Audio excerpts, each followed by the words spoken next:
مروكي اروح تشوف. انا جزائري شريكي، وماذا بيا شريكي يكون عندي ناسيوناليتي ماروكا، ماذا بيا انا نبريفيري لا ناسيوناليتي ماروكا على لي زالجيريان. وقفت بوليسي بغيت ينعت لي على البلاصه الطريق، قلت له يا خويا كيفاش الطريق باش نوصل للمحطه؟ اش قال لي انت الجزائري؟ قلت له هادي واش دير لهنا؟ بدينا ندير اللجوء وكاع، عطاني ورقه تاع اللجوء تاعك عطيتها له. قال لي كليت كاني غادي نطلع المحطه وناكل، قال لي لا اروح معاه.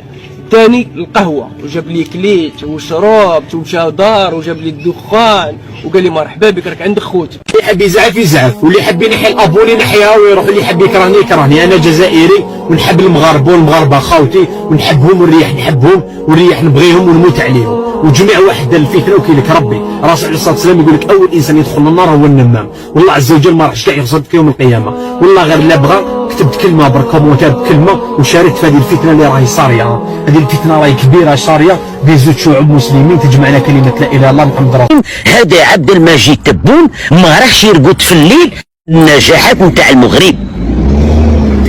قاد بها ماشي غير الزهايمر، الامراض البسيكولوجيه كاع اللي اخترعهم هذاك كيقول لها نسيت هذاك تاع علم هادو كاع الامراض راهم قاطبينه، وراه يحوس زعما هو يضغط علينا حنايا الشعب الجزائري باش نكونوا معاه في الخط.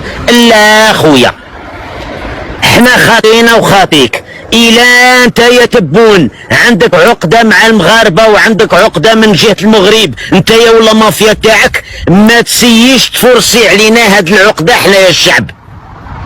نهضر باسمي وباسم الشعب اللي كيفي، ما عنديش هاد العقده مع المغرب.